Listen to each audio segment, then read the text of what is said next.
반갑습니다. 9월 10일 금요일 새벽을 하나님께 올려드립니다. 날마다 숨쉬는 순간마다 함께 찬양 부르십니다.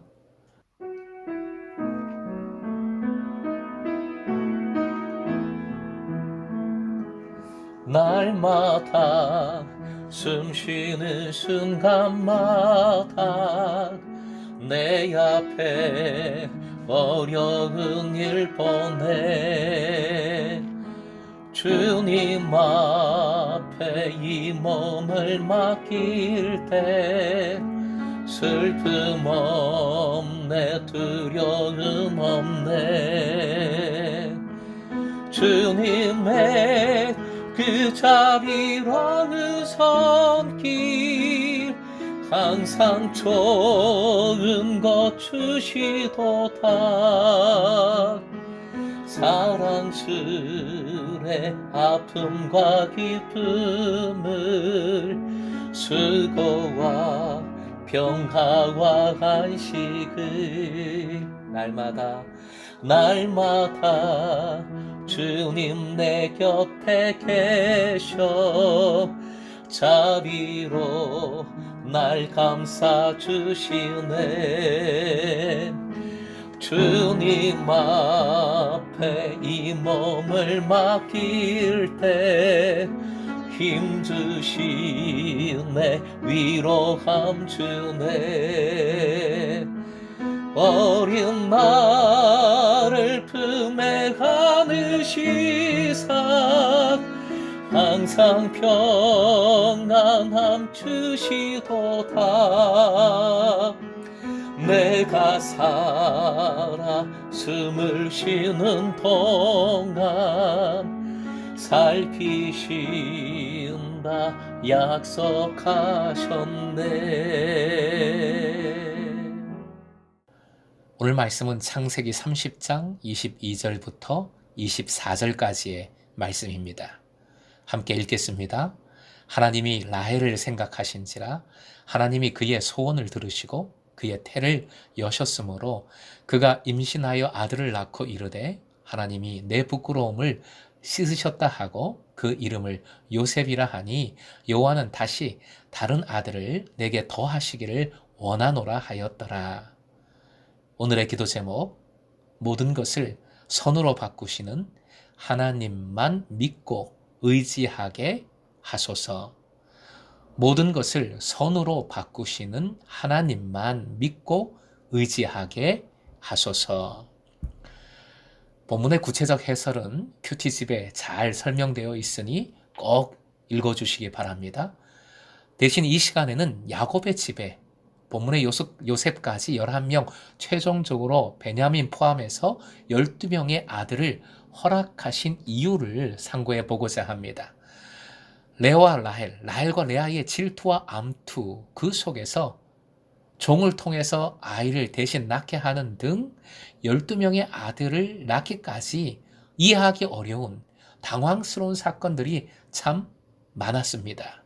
가장 중요한 것은 이러한 것들을 하나님께서 어떻게 다루셨는가? 하나님의 역사하심은 무엇인가? 하나님의 뜻은 무엇인가 하는 것이지요.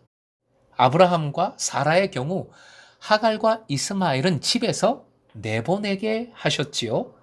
그러나 본문을 보면 그런 일은 없습니다. 종의 아들들도 그런 일은 없었습니다. 하나님께서 인정하신 것이지요. 왜 그렇습니까? 혹 하나님께서 일관성이 없으신 것일까 하는 의문도 들 수 있습니다.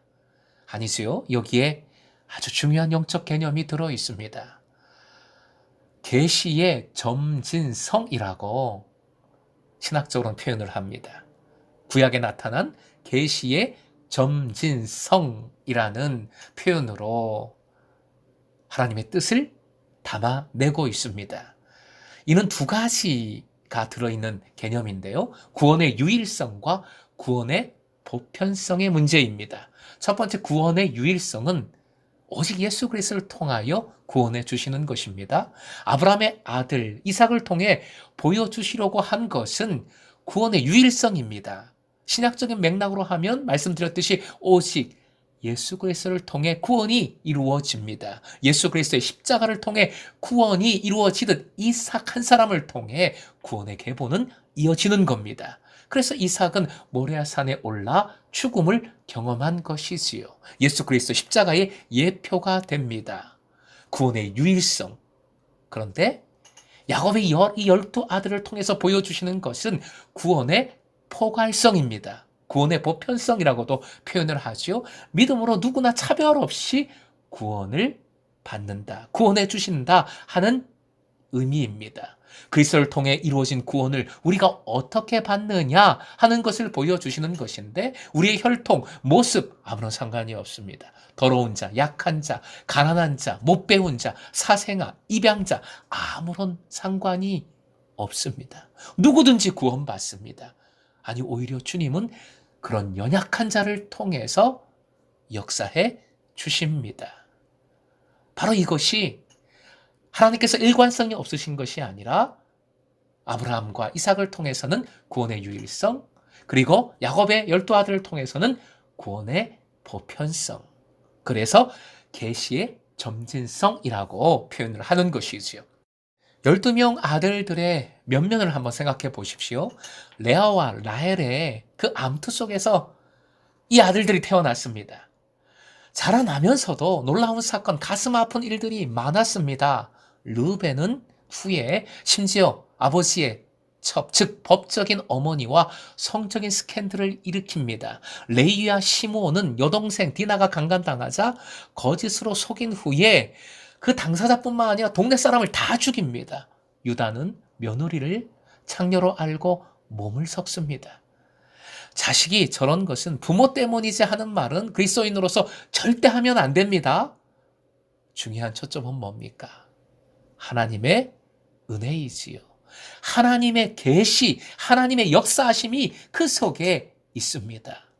가정에 문제가 많았고 그 속에서 출생도 성장도 온전치 못했음에도 하나님께서는 이스라엘 민족을 형성하는 근간으로 삼아 주셨고 구원의 역사를 펼치시는 통로로 사용하셨다는 것이지요. 12아들들의 그 부족한 모습이 나의 모습, 우리의 모습입니다. 교회의 모습입니다. 이것은 교회의 연약함이 아니라 하나님의 은혜를 밝히 드러냅니다. 장애인들 사역 참 어렵지요? 왜냐하면 장애인들은 그 장애로 인하여 무엇보다 마음에 상처가 있습니다. 그래서 마음을 열기가 참 어려워요. 마찬가지로 우리에게도 상처가 있어요.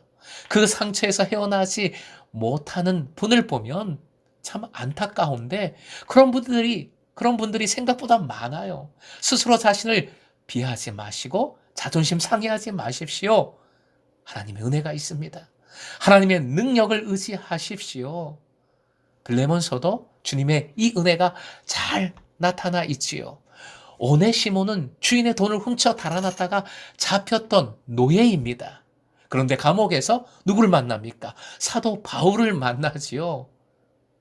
전도를 받고 주님을 믿고 그리고 그 후에 초대교회의 주요 인물이 됩니다. 하나님의 일, 놀라운 그 사역을 감당하는 사람이 되지요.